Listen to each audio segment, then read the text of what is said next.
There is always a hole around spirit. There's a tiptoeing about touching anything that can be interpreted as unscientific. And that's a pity, because the basis of science is the humility to know we don't know everything. And it's that hunger for knowledge, for filling in the blanks of what's missing, that describes and characterizes the real true scientist. If you are out of integrity, you are disconnected from that life source. In your body, your cellular functions cannot operate optimally. The more I enjoy my life, the more my body signals, my DNA, my epigenetics, my telomeres, my mitochondria read the message.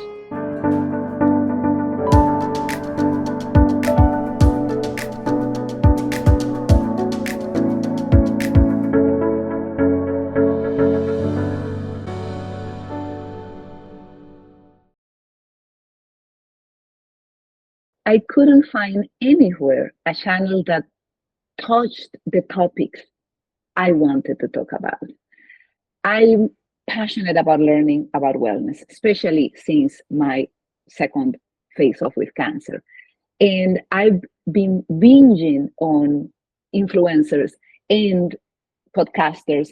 My favorite podcast program in the world is the Huberman Lab. And I specifically love how he uses data, clinical trials, research in a very educated, high language.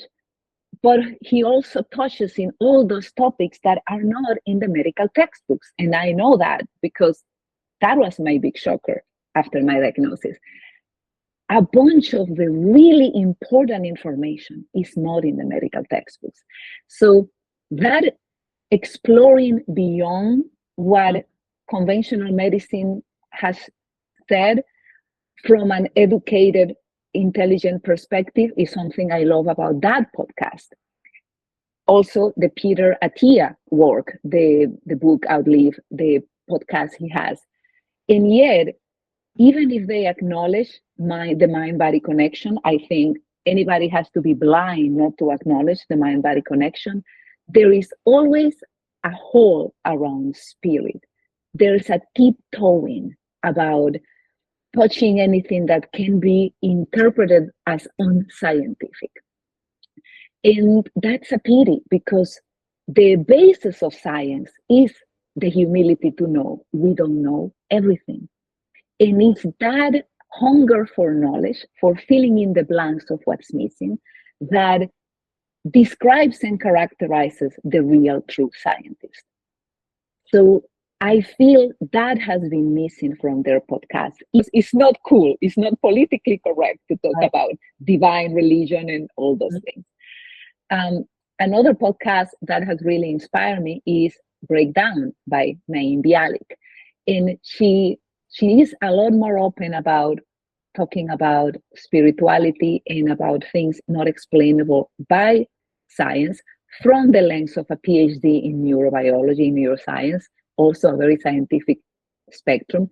And yet, most of her work is around mental health, the physical aspects of wellness, the way of putting together how our mind, but also things beyond our mind, can influence our cellular functions, the way our reactions, your chemical reactions happen in the body, the conduction in your cellular membrane, whether your mitochondria works well or not.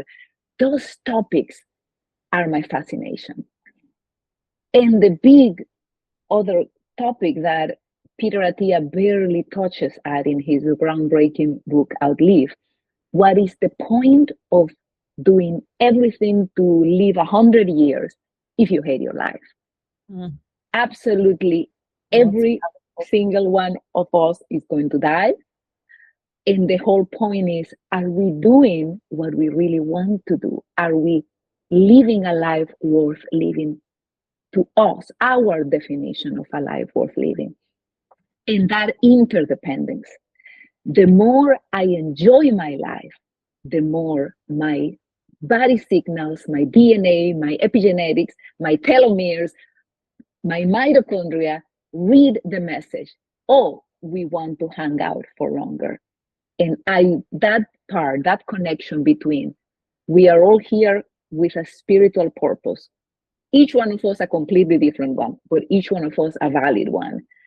And the more my life resembles that path, what I came here to be and to accomplish, to dream, what version of the divinity I'm here to be, unique and irrepeatable. The more my life resembles that, the healthier I'll be. That's the point that I see missing in the podcast out there. The most important thing is that I am not a teacher, I am a student. This is a journey I'm taking with everybody else. I'm not the expert.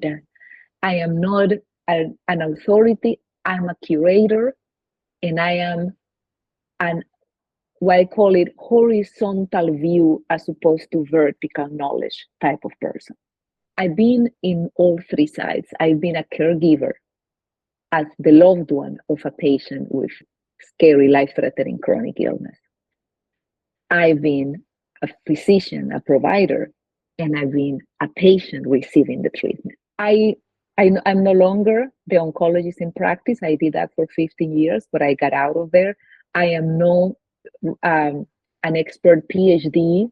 For 2 years, I tasted what it was to work in a basic science laboratory. When I was training at Northwestern, I learned about cellular cultures, extracting DNA, Western blots, RT-PCR. I did all those minimally enough so I can understand a little better the literature, and I can know also the flaws, the risk for bias.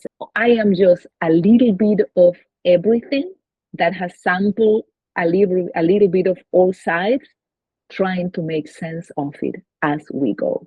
I can't wait to start getting some interaction because I know that I have many blind spots, and I'm going to be learning about them just as much as people join the conversation.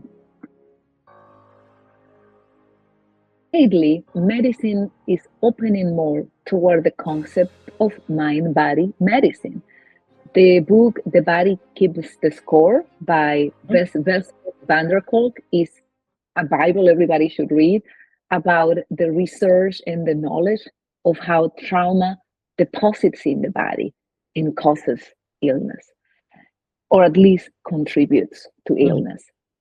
And yet, last year, I took this fascinating course by Harvard, the Herbert Benson Mind-Body course, and they were very careful to name it the Mind-Body Medicine course.